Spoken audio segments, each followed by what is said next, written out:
The snow fell in lazy spirals, dusting the cracked sidewalks of the old neighborhood. It was Christmas Eve, and the air carried a sharp bite, the kind that made your fingers ache if you stayed out too long. Daniel trudged through the slush, his work boots leaving deep prints, his breath puffing out in clouds. He was bone-tired from a double shift at the warehouse, his hands still smelling faintly of cardboard and machine oil. His 8-year-old son, Ethan, was at home with Mrs. Carter, the neighbor who watched him when Daniel's shifts ran late. She'd promised to keep the boy distracted with cookies and old Christmas movies, but Daniel still felt the familiar pang of guilt. Another holiday where he wasn't there enough, where he couldn't give Ethan the kind of Christmas he deserved. The street was quiet.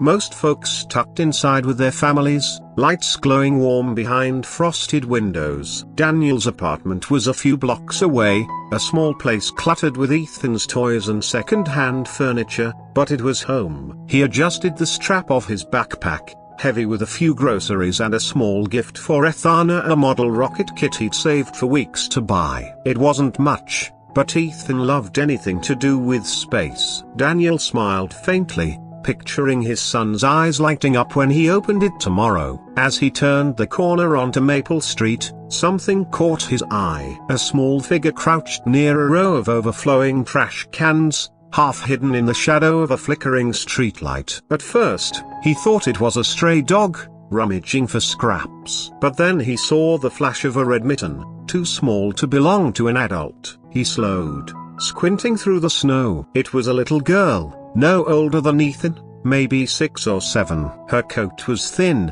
patched at the elbows, and her dark hair spilled out from under a lopsided knit cap. She was digging through the trash, her movements quick and practiced, like she'd done this before. A plastic bag sat beside her, bulging with what looked like cans and bottles. Daniel stopped, his heart twisting. What was a kid doing out here alone, on Christmas Eve of all nights? He glanced up and down the street, expecting to see a parent or older sibling nearby, but it was just her. The wind picked up, rattling the cans, and she didn't even look up, too focused on her task. He took a step closer, unsure what to do. He didn't want to scare her, but he couldn't just walk by, not when it was this cold, this late. "Hey," he called softly, keeping his voice gentle. The girl froze, her hand buried in the trash, her head snapped up, eyes wide and wary, like a deer caught in headlights. They were big eyes, dark and searching,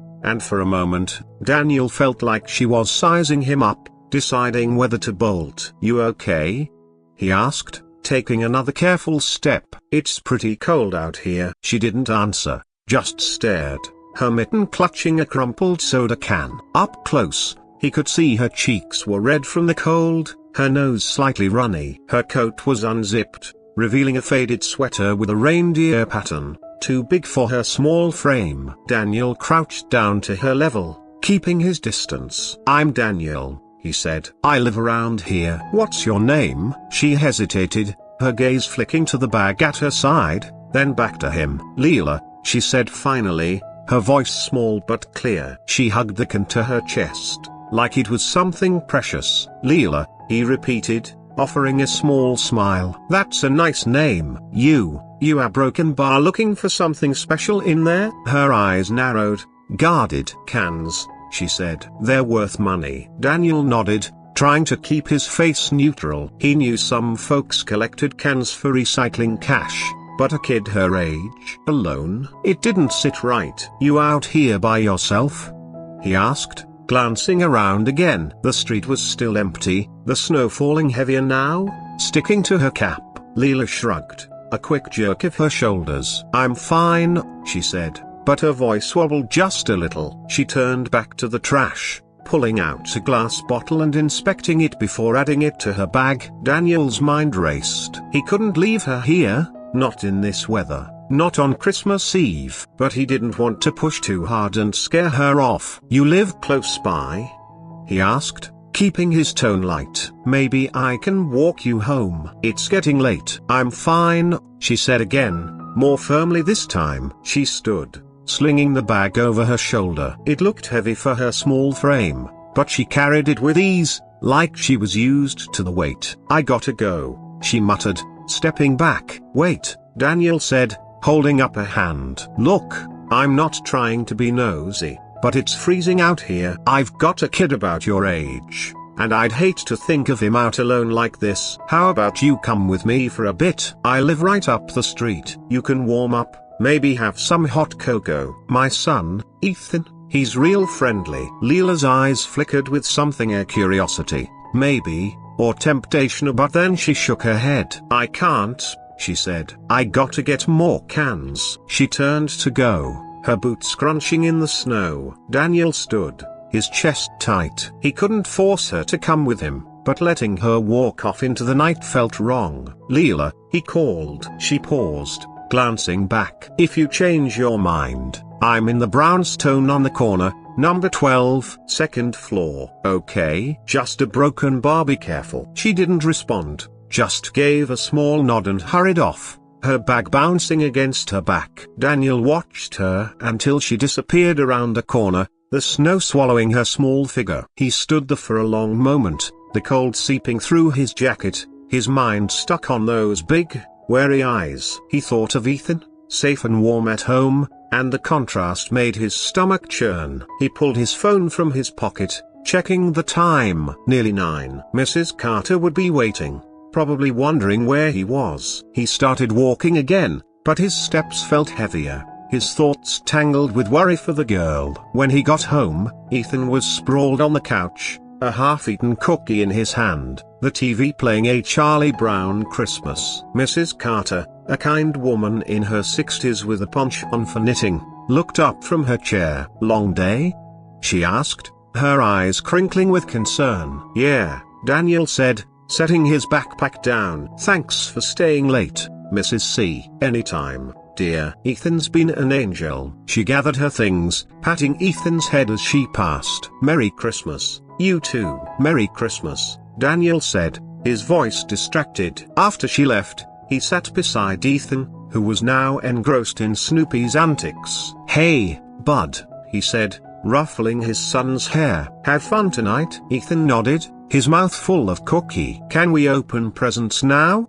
he asked, eyes hopeful. Daniel chuckled, though his heart wasn't in it. "Tomorrow morning, kiddo." "Promise." He leaned back, trying to focus on the moment, on his son, but his mind kept drifting to Leela. Where was she now? Was she still out in the cold, digging through trash? The thought gnawed at him, refusing to let go. He tucked Ethan into bed an hour later, the boy's excitement for Christmas morning keeping him up longer than usual. Daniel read him a quick story, a space adventure. Ethan loved and kissed his forehead. "Sleep tight, buddy," he said. "Santa's coming soon." "Love you, Dad," Ethan mumbled, already half asleep. "Love you too," Daniel said, his voice soft. He turned off the light and stood in the doorway, watching Ethan's small form under the blankets. The apartment was quiet now, the only sound the faint hum of the radiator. Daniel went to the kitchen, poured himself a glass of water, and stood by the window,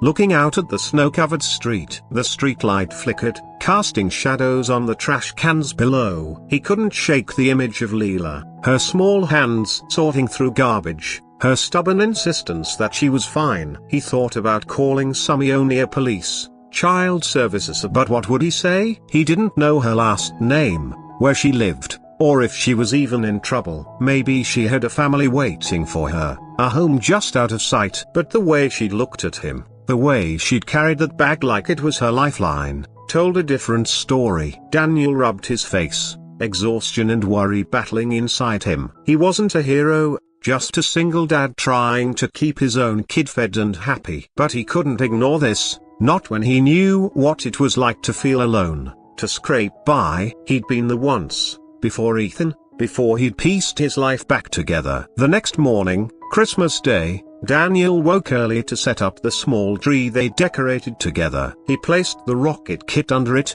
along with a few other small gifts, a new sketchbook, some markers, a chocolate bar Ethan loved. The apartment smelled of pine and coffee, and for a moment, everything felt right. Ethan bounded out of bed at 7, his excitement infectious. They opened presents, Ethan's laughter filling the room as he tore into the rocket kit. "This is awesome, Dad," he said, hugging the box. Daniel smiled, his chest warm, but his thoughts kept drifting to Leela. Was she opening gifts somewhere?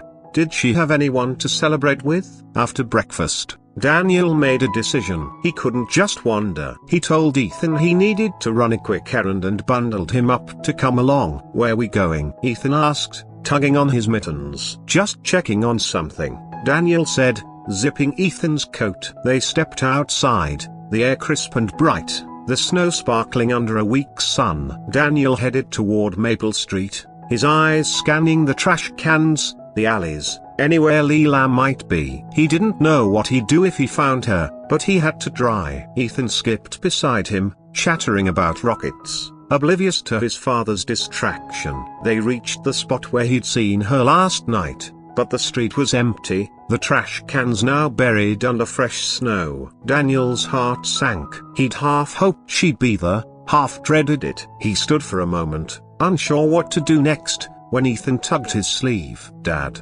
look," he said, pointing down the street. There, near a corner store, was Leela. She was sitting on a bench, her bag of cans at her feet, eating a granola bar. Her coat was zipped this time, but she still looked small, out of place in the bright morning. Daniel's pulse quickened. "Stay here a second," he told Ethan, who nodded, kicking at the snow. Daniel approached slowly, hands in his pockets. "Leela," he said, keeping his voice soft. She looked up, her expression wary again. But there was a flicker of recognition. "You're out early," he said, trying to keep it light. "Gotta get the good stuff before everyone else," she said, her voice matter of fact. She took another bite of her granola bar, watching him carefully. Daniel crouched down again, his knees creaking. "You got a place to go today? It's Christmas. Shouldn't you be with family?" Leela's eyes dropped to her bag. "I'm fine," she said, but it sounded less convincing in the daylight. She shifted, pulling her cap lower. Daniel hesitated, then took a chance. "Look, I don't know your story, and you don't have to tell me. But me and Ethan, we're having pancakes at our place. You're welcome to join us. No strings. Just food and a warm spot for a bit." Leela looked at him, then past him to where Ethan was building a tiny snowman. For a moment, she seemed to consider it, her fingers tightening around the granola bar. Then she shook her head. "I can't,"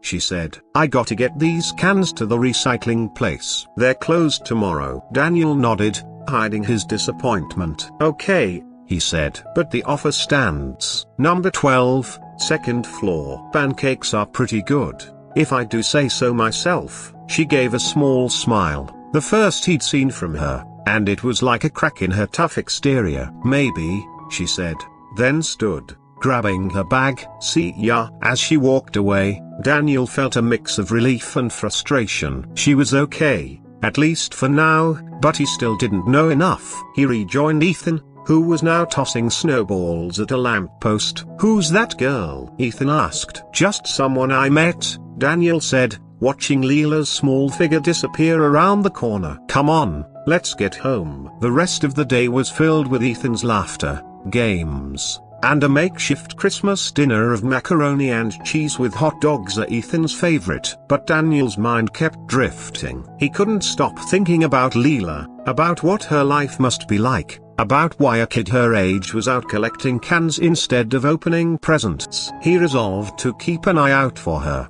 to maybe ask around the neighborhood. Someone had to know who she was. That night, after Ethan was asleep, Daniel sat by the window again, the snow falling softly outside. He felt restless, like he'd missed something important. He didn't know it then, but the truth about Leela was closer than he thought, and it would change everything.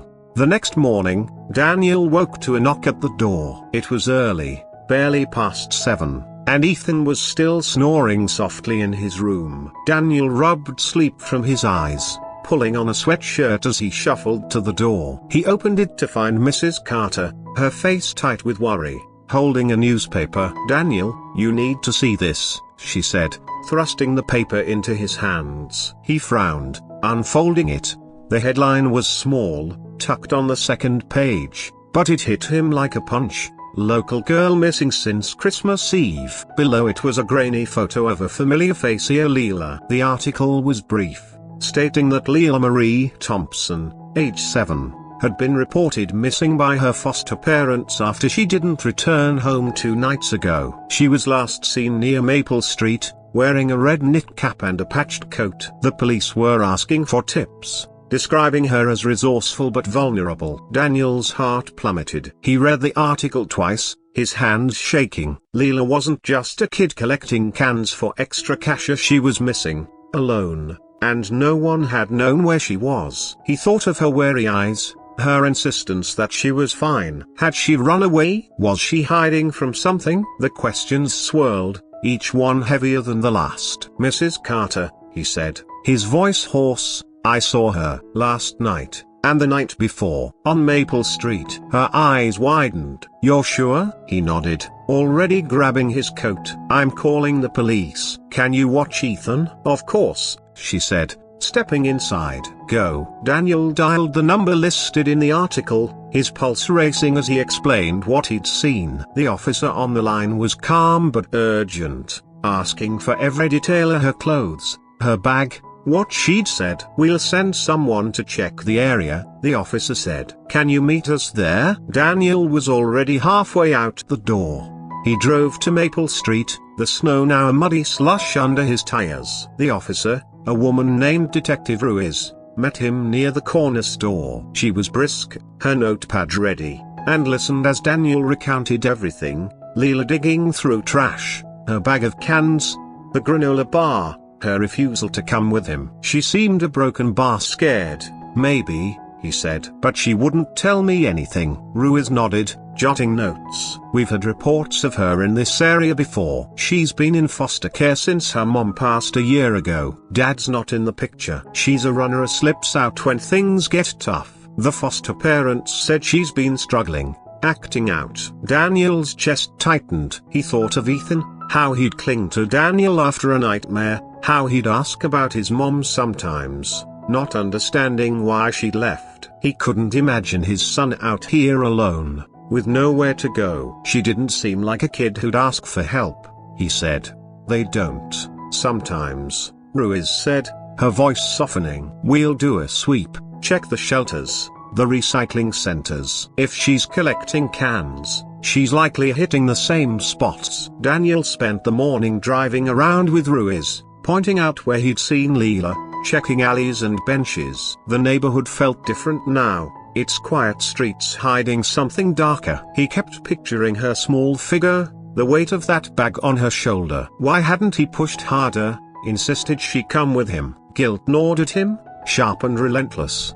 By noon, there was no sign of her. Ruiz thanked him, promising to call with updates. Daniel went home, his mind a mess. Ethan was up, playing with his rocket kit, and Daniel forced a smile, trying to keep things normal. But when Ethan went to nap, Daniel sat at the kitchen table, staring at the newspaper. Leela's face stared back, her eyes hauntingly familiar. That evening, another knock came. This time, it was Ruiz, her expression unreadable. "We found her," she said. Daniel's breath caught, but before he could ask, she continued. "She was at a recycling center, trying to cash in her cans. She's safe, at the station now." Relief flooded him, but it was tinged with something else: curiosity, maybe, or dread. "Why was she out there?" he asked. "Why cans?" Ruiz hesitated, then sighed. Her foster mom let it slip. Leela's been saving up, trying to buy a bus ticket. She heard her dad's in Chicago, got it in her head she could find him, thought the cans would get her there. Daniel's throat tightened. A 7-year-old, chasing a father she didn't even know, alone in the cold. He thought of the granola bar, the patched coat, the stubborn set of her jaw. "Will she be okay?" he asked. "We're working on it," Ruiz said. "She's tough, but she needs more than a foster home that's stretched thin. We're looking into family, seeing if there's someone who can take her." Daniel nodded, his mind racing. He didn't know Leela, not really, but he felt connected to her, like her story had woven itself into his. "Can I see her?" he asked, surprising himself. Ruiz studied him, then nodded. "She's asked about you, said you were nice. Tomorrow, maybe, after we sort some things out." The next day, Daniel visited the station. Leela was in a small room, coloring on a sheet of paper, her bag of cans gone. She looked up when he entered, her expression softer than before. "Hey," he said, sitting across from her. "Told you my pancakes were good." She smiled, just a little. "Maybe I'll try AM sometime." They talked for a bit, about nothing. Miyako, Ethan's rocket, her favorite color, blue, the snow. She didn't mention her dad or the cans, and Daniel didn't push. But as he left, he made a promise to himself. He'd check in on her, make sure she wasn't alone again. He didn't know how, but he'd find a way. Back home, Ethan was waiting, full of questions. "Is that girl okay, Dad?" Daniel couldn't sleep that night. The image of Leela coloring at the police station lingered, her small hands gripping a crayon, her eyes brighter but still guarded. He lay in bed, staring at the ceiling, the faint glow of Christmas lights seeping through the window from the street below. Ethan was asleep in the next room, his new rocket kit half assembled on the floor, a testament to the boy's excitement. But Daniel's mind was elsewhere, tangled in the story Detective Ruiz had shared.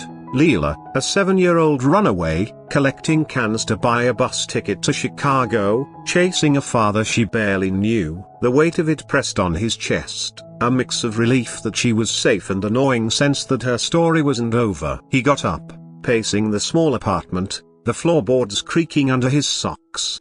The newspaper with Leela's picture sat on the kitchen table, folded but not forgotten. He didn't know why he felt so drawn to her. Maybe it was because he saw a piece of himself in her, or the stubbornness, the refusal to ask for help. He'd been like that after Sarah left, when Ethan was barely 2, and Daniel had to figure out how to be a father alone. No one had handed him a manual, just like no one was guiding Leela through whatever she was facing. He wanted to do something, anything, but he didn't know where to start. The next morning, Daniel called Detective Ruiz. "Any updates on Leela?"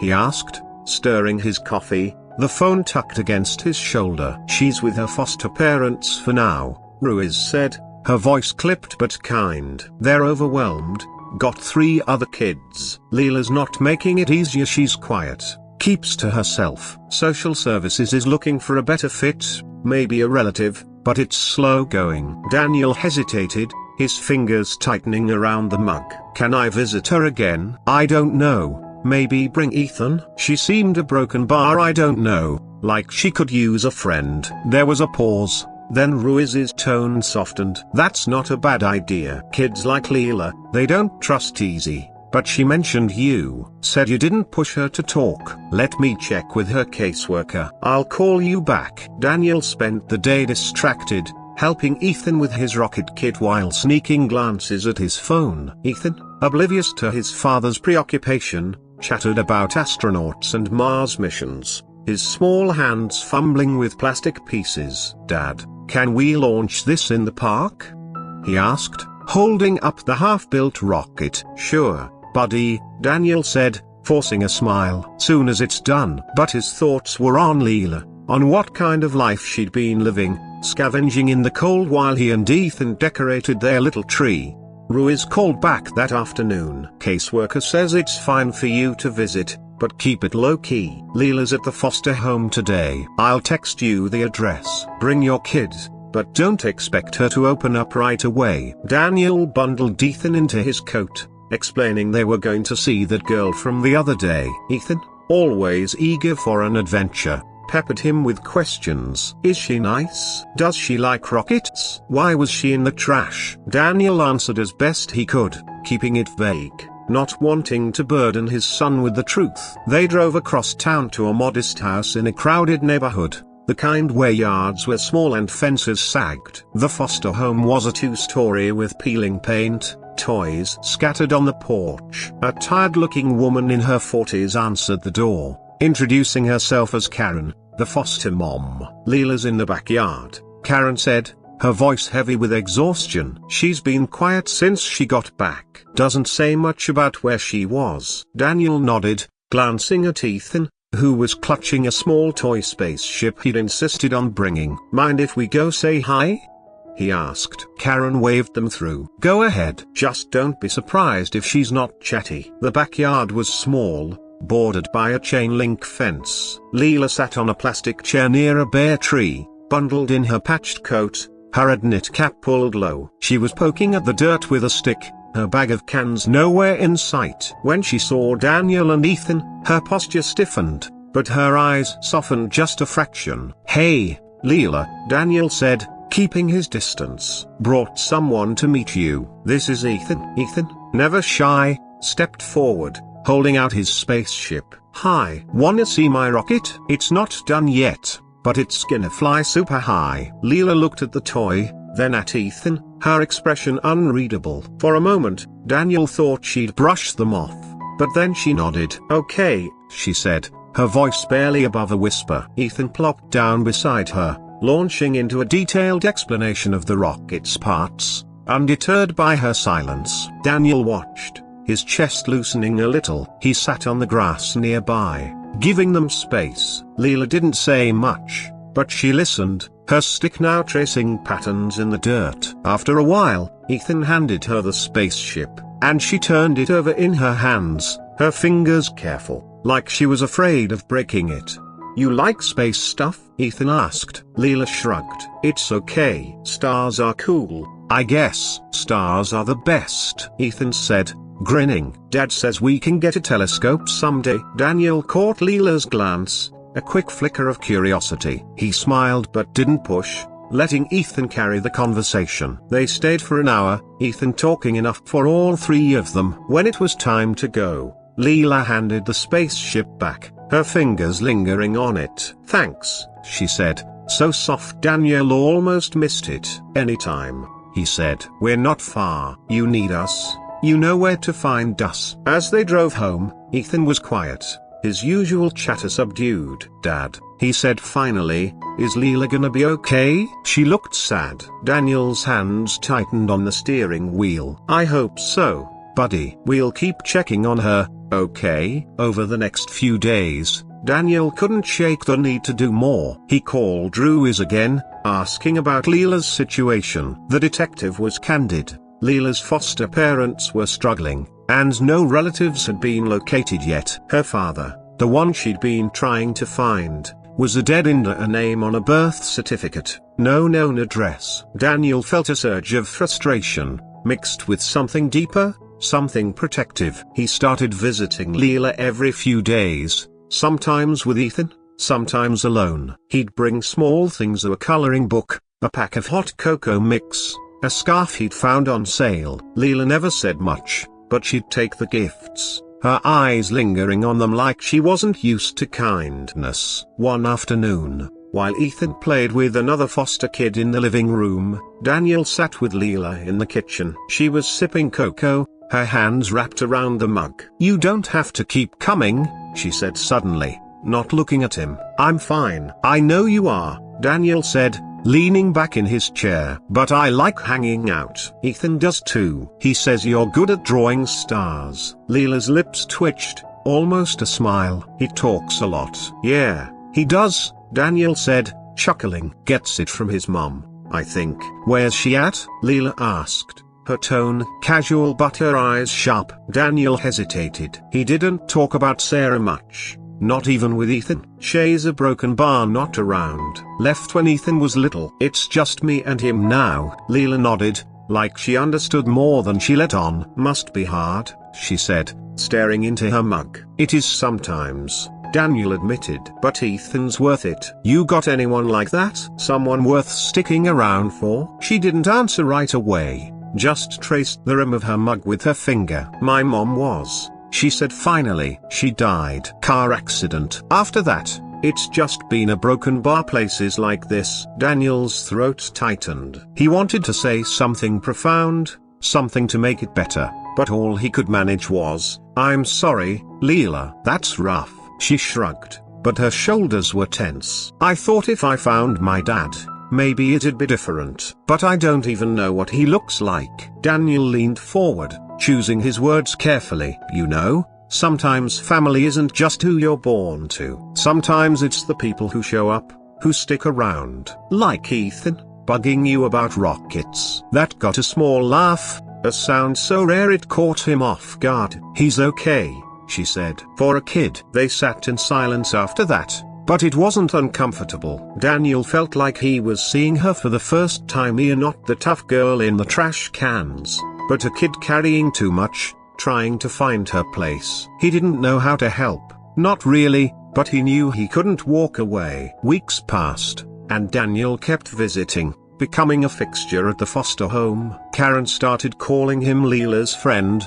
half teasing, half grateful. Leela opened up in small ways, showing him a sketch of a constellation, joining Ethan for a snowball fight one chilly afternoon. But Daniel could see the uncertainty in her, the way she'd glance at the door like she was planning her next escape. One evening, Ruiz called with news. "We found a potential placement," she said. "A great aunt in Ohio. She's older, but stable, willing to take Leela. Social services is setting it up." Daniel's stomach twisted. It was good news. Leela needed a real home here, but Ohio was far, and he'd gotten used to seeing her, to knowing she was okay. "What's she think about it?" he asked. "She's not thrilled," Ruiz admitted. "Says she doesn't want to leave. Mentioned you and Ethan, actually." Daniel was stunned. He hadn't realized how much their visits meant to her. "Can I talk to her before she goes?" "Yeah," Ruiz said. "Come by tomorrow." The next day, Daniel brought Ethan to the foster home, his heart heavy. Leela was in the backyard again, bundled in the scarf he'd given her. Ethan ran to show her a new rocket design, but Daniel hung back, watching. When Ethan wandered off to chase a stray cat, Daniel sat beside her. "Heard you might be going to Ohio," he said. Leela nodded, poking at the ground with her stick. "They say it's nice. Got a big yard, a dog." "Sounds pretty good," Daniel said, though his voice felt hollow. "You okay with it?" She shrugged, her eyes distant. "Don't have a choice, do I?" Daniel took a deep breath. "You know, wherever you go, you can call me and Ethan. We're not going anywhere. And if you ever need a place to crash, our couch is yours." Pancakes included. Leela looked at him, her eyes searching, like she was trying to decide if he meant it. Then she nodded, a small, decisive movement. "Okay," she said. "But only if Ethan stops talking about rockets for 5 minutes." Daniel laughed, the sound breaking the tension. "Deal." Before they left, Leela handed him a folded piece of paper. "Don't look at it now," she said, her cheeks pink. "It's dumb." He tucked it into his pocket, promising to wait. Back home, after Ethan was in bed, Daniel unfolded the paper. It was a drawing of a night sky filled with stars, and in the corner, 3 stick figures labeled me, Ethan, and Daniel. Underneath, in careful, childish handwriting, she'd written, "Thanks for finding me." Daniel's eyes stung. He sat there for a long time, the drawing in his hands, realizing that Leela wasn't the only one who'd been found. He'd been adrift too, focused on surviving, on being enough for Ethan. But helping Leela, even in small ways, had reminded him there was more to give, more to fight for.